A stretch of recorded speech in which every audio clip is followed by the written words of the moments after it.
I'm Jeremy of the Computer Science Course Assistance, and today I'm going to be showing you how to prepare your files for submission.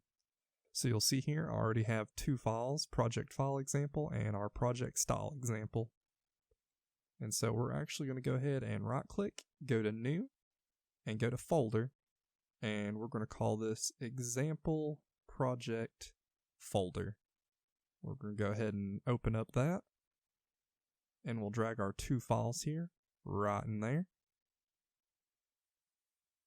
And after that, we can go ahead and close out of this, move this over here and right click the folder, scroll down to where you see send to, and we're going to send it to a compressed zip folder.